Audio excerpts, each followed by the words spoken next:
Well, y'all know what I got to do. I have to do some housekeeping first, right here on my phone, before we can get started. So give me one moment. Seriously, I have like the sound of music stuck in my head.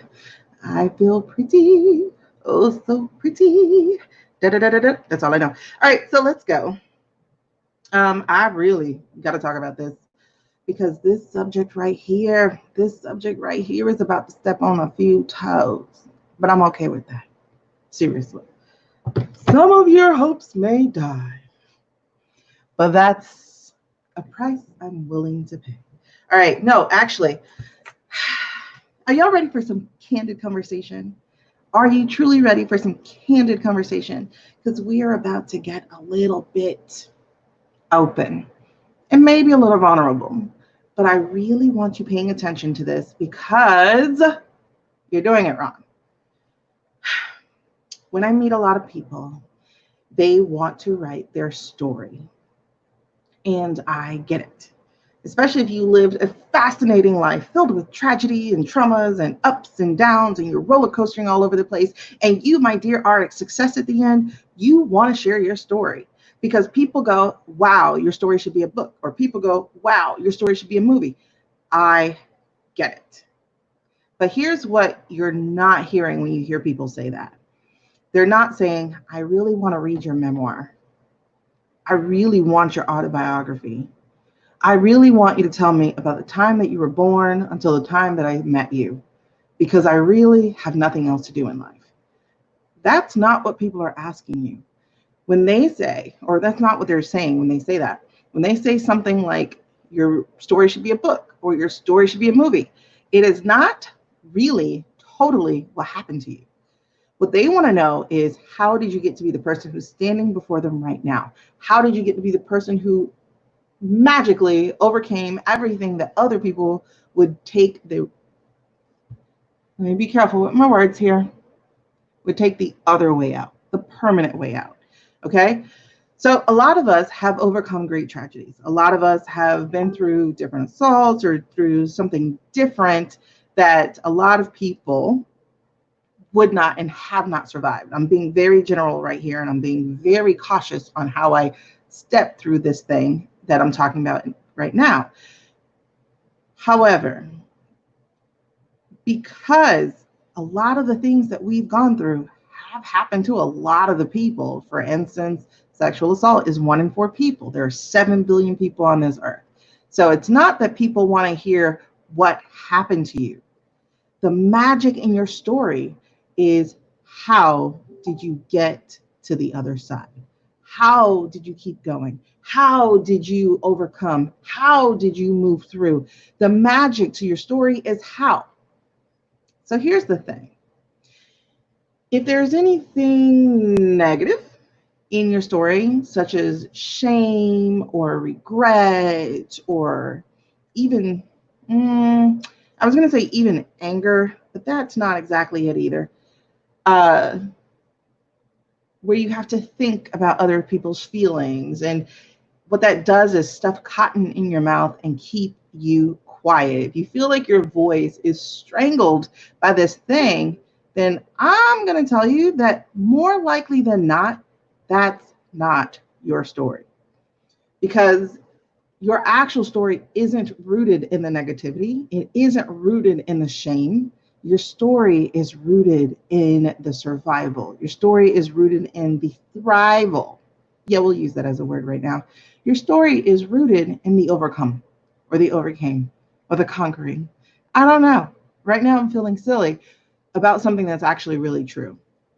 Now, I say this because when I was in 7th grade, I got a book by Maya Angelou. I Know Why the Cage Bird Sings.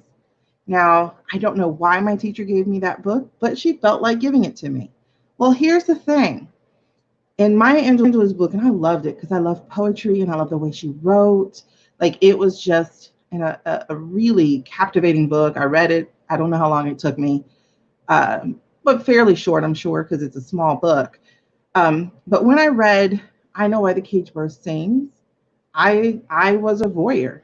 I was on the outside of her life. I was looking through the window of her pages. it didn't help me because not even 3 years later, I was in a similar situation as what she went through as a little girl. 3 years later, I found my voice, my choice taken.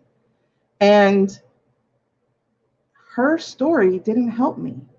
Her book didn't help me because all she wrote about in that time was her confusion and her walking through life trying to figure out who she was.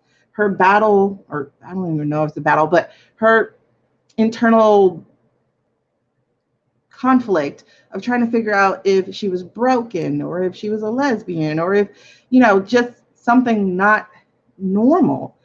Um, and granted, that was her childhood, and I Know Why the Cage Bird Sings. But when it happened to me, I had nothing to gravitate towards. I had no lessons to pull out of her book. So while an autobiography and a memoir are entertaining reads, they don't really help you. They might motivate you for a moment, they might inspire you for a moment, but they don't really help anybody. Case in point. So I don't know if you guys have watched the movie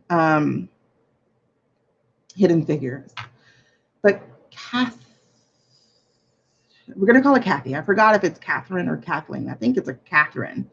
Um, we didn't really get a whole lot of her upbringing, as a lot of people are mistaken to do when they write memoirs or autobiographies. We didn't get a whole lot of her beginning. The thing that we really got about her was how smart and precocious she was, right? Because all the other stuff really didn't matter. Even as she came up in the time and went out for the job and was dealing with that, we still really didn't get a whole lot of what was going on. We got bits, but the story wasn't necessarily the racial times. The story wasn't even necessarily the male female times, the sexist times. The story really was how she and a team of other women triumphed over a room full of white men, yet also helped them achieve on this American grand scale another triumph over the Russians, right? So the story of that really was how this extremely brilliant, smart woman met obstacles and overcame them, even beat a supercomputer. That story is amazing. Not the story that every other Black woman was living of being Black and being a woman, but of overcoming the odds. That's where the story really is. And what we also got to see in her story was how. And that was through her determination, her pressure, her pressing forward, her accepting the things she couldn't change. And yes, there was the white savior moment when it came down to the bathroom thing. But even still, she took it and she kept going forward. That's where your story is. Your story is in your how. Your story is in your steps. Your story is in what will make somebody in your same situation or similar look to you as an example of what they can achieve or even surpass, because we don't want people to be stuck where we were, right? So I just think it's really interesting how, especially Black women, because that is largely my target audience, but especially Black women, how we tend to gravitate towards writing things that don't really tell our story. So I think the problem here is that we don't actually know what the real story is. And I'm not going to present you with something to buy or something to CTA today, because that's really not the point of me talking to you about this right now. I will tell you something is coming, so pay attention to my page. Something is coming, something great. It's a workshop training and a challenge that I'm going to take you through in helping you really use your story in a way that's not salesy, especially in your business. So I hope you guys are ready for what's coming, but I'm not going to tell you about that just yet. I just want you to go back, if you're just now joining, listen to the replay of this and understand nobody cares about your memoir. Nobody cares about your autobiography, but everybody cares about your story. So it's time that you find the real one and start sharing it. All right, guys. So that's me, Shaniqua, the brand story queen, and I am out.